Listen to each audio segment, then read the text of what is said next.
Ce qui fait qu'on a transformé même nos habitudes alimentaires. Aujourd'hui, les Sénégalais pensent que c'est leur culture de manger du riz, alors que c'est une fabrication du colonialisme. Ce n'était pas notre culture du tout. C'est tout à fait récent que notre culture soit le riz. D'ailleurs, en passant, la lutte avec frappe aussi est une invention du colonialisme.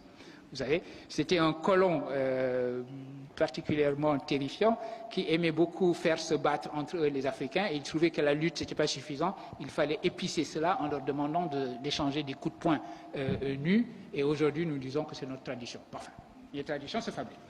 Nous avons un système scolaire que nous avons hérité de la colonisation.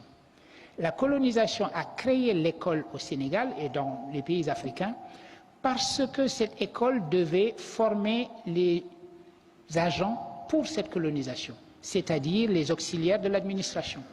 Et donc nous avons été à l'école avec cette culture qui consiste à dire « j'acquiers mes diplômes et je finis fonctionnaire ». Nous avons une mentalité de fonctionnaire. L'État va nous employer. Un jeune qui sort de l'université et qui est employé par le système fédéral américain, il considère que c'est un échec, que c'est une perte de temps. Il peut commencer à la rigueur en travaillant pour l'État américain, en enseignant par exemple, en étant pour Teach for America, mais son plan de carrière, c'est de partir de là le plus vite possible pour se mettre à entreprendre et pour créer sa propre affaire et faire ce développement. C'est donc une mentalité qui est radicalement différente. Et pourtant, ces jeunes-là, effectivement, vous avez raison de dire, il n'y a aucune différence entre eux et nous. Je dis nous parce que j'ai été moi-même élève ici. Nous sommes même, nous autres Sénégalais et nous autres et Français, parce que nous avons hérité du système français, en principe, nous sommes même plus forts qu'eux. Notre système est tellement exigeant qu'à niveau égal, après le bac et dans les toutes premières années de l'université, nous sommes plus forts que les Américains. Mais très rapidement, ils deviennent infiniment plus forts que nous, précisément à cause de cet état d'esprit. Ça change radicalement. Un Français qui sort des classes préparatoires, vous le menez dans une université américaine, il plane sur tout le monde.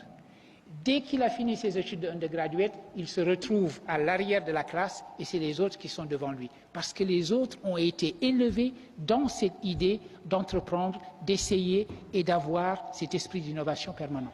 Et c'est donc cela que nous devons essayer d'insuffler également dans nos formations.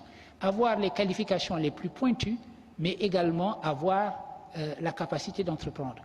Une étude de l'IFAN qui vient de sortir, qui a fait une enquête auprès des jeunes de 15 à 35 ans, je crois, et il s'avère que 75% de ceux-là disent que leur souhait, c'est de pouvoir partir de ce pays dans les années qui vont venir. C'est terrible. C'est terrible, non pas seulement parce qu'ils veulent partir, mais pour traduire l'état d'esprit que ça signifie. Ce que cela signifie, c'est que vous avez une population qui est atteinte dans sa capacité d'initiative elle-même. Être atteint dans son corps, c'est grave, c'est suffisamment grave. Mais être atteint dans sa capacité de réagir à ce qui vous arrive, c'est pire. Et c'est ce que disait quelqu'un comme Aimé Césaire dans les années 56. Ce qu'il reprochait à la colonisation, c'était moins d'avoir occupé nos pays que d'avoir, dit-il, créé une crise de l'initiative. Et la vraie réponse à la colonisation, ce n'était pas seulement la décolonisation pour lui, c'était également l'idée de reprendre l'initiative et d'avoir l'impression qu'en bonne prospective, l'avenir est quelque chose que nous pouvons nous-mêmes forger de nos propres mains. Et c'est cette idée qu'il s'agit de restituer à nos